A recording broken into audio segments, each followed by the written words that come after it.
Hey folks, Todd Jones here. I'm host of Pressbox Access, a podcast featuring interviews with some of the best sports writers of the past half century. They don't get better than Dave Kindred. In this clip, Dave recalls what it was like to cover Adolph Rupp, the legendary University of Kentucky basketball coach. Hear about the fallout from the famous 1966 NCAA championship game, when Texas Western and its starting lineup of all-black players beat Rupp's all-white Wildcats. Oh, and there's Rupp's response when Kindred once called him at home. It's a classic. So you were covering Adolph Rupp, the Kentucky coach, and, you know, younger generations, Adolph Rupp might just be a name in the history books now, but when you started writing about Kentucky basketball, Rupp was the guy. He was the Baron. He was the guy really before Wooden got his role going. So you're a young writer, and all of a sudden you're covering the coach in college basketball. What was it like to be around Adolph Rupp? Well, I was the beat guy. The first beat job I had was 1966-67 basketball season. Mm-hmm. Texas Western beat Kentucky in 1966 in March. I became the beat writer on the Kentucky basketball team that next winter. And that was Adolph Rupp's worst season ever. He was 13-13. He was his great player. Riley had a bad back, had hurt it in a water skiing accident in the summer. Louis Dampier was a senior, but they went 13-13. But Rupp was, he was the one and only. You know, he could be gruff. He was a curmudgeon. You know, he was tough to deal with, but he was, utterly charming when he wanted to be. But he usually wanted to be after he had won. When he lost, he wasn't that happy. Right. Well, let's set the scene. I mean, you're taking over the beat a year after what you had already mentioned, Kentucky's loss to Texas Western, and it wasn't just any loss. It was now what we look back to as an historical moment in sports, where it was all-white Kentucky losing to all-black Texas Western, the starters. And that was just a touchstone moment in race history, not just in sports, but in our country. So you're dealing with Rupp a year after that. Was that still a lingering issue the next season? I don't think it was even an issue that season. I think I've done a lot of research on Rupp as a racist. I don't believe that. I think that was completely unfair, that charge. But at the time, Sports Illustrated, Frank DeFord, in fact, covered that game, the 65-66 game. Mm-hmm. He did not mention, there was no mention of white against black. The only writer, was one writer at the game who mentioned it. I think it was Bill Conlon from Philadelphia, made an issue out of it. Otherwise, there was no issue made of it at the time, but it did change college basketball in that more universities began recruiting more black players. That's why that was the main impact of that game. And so the idea that it was historic in the terms of a racial impact was layered onto it later over the years when people looked back and said, oh, well, is that where it started? Okay, well, it was a convenient start. Mm-hmm. When in fact, Cincinnati had won the NCAA 3 years before with 4 black starters.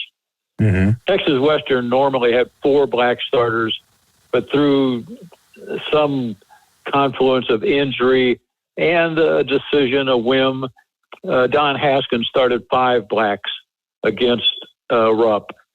So I think that it became a convenient kind of jumping off point for a racial story. Right. But I knew none of it, and some of it I attribute my ignorance to being 26 years old, suddenly covering one of the storied basketball teams of programs of all time. I was probably in over my head. I didn't recognize the racial impact of anything. I mean, Illinois Wesleyan, Martin Luther King spoke at Illinois Wesleyan my junior year. I learned about that last year. Wow. I didn't even know it at Wow. the time. That's how blank I was. Yeah, so the historical lens on the 66 championship game kind of came much later, it sounds like. Yes, I had, as I said, Sports Illustrated didn't mention a racial angle. Almost no one did. I have interviewed every one of those Kentucky players. None of them saw it as a game of blacks against whites. They all saw it just as a basketball game. Mm-hmm. And the Texas Western people did too. I spoke to them later. I did a piece for Sports Illustrated on the game, and I talked to David Lattin, who was their big star. Talked to another one of the, don't remember his name, the guard guy that made a couple great plays in the game. They didn't see it as black against white at all. Right. Well, Rupp was the guy. He was the guy in college basketball at that time. He coached from 1930 to 1972, 876 and 190. That's a pretty good record.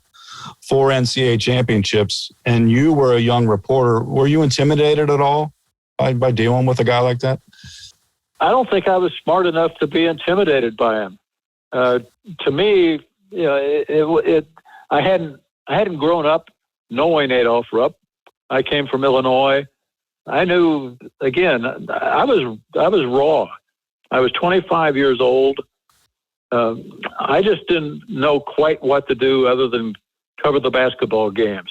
Mm-hmm. I saw it as that. Rupp was dominant, of course. You didn't argue with Rupp. As you said, he won 876 games and his players lost 190. He was a great, he was an egotist. He was full of himself at all times. He'd not doing a very good job, Todd, of describing him because he was unique. I wrote a lot about him. By the end of I became a columnist in '69. He was then 70 years old. I was saying it was time for him to go. And he didn't like that at all. It was time for he had reached the university's mandatory retirement age, but he had basically announced that he was not going to retire. They would have to force him to retire, and in the end, that's what happened. But he didn't like me. I think the famous story, Dick Finland.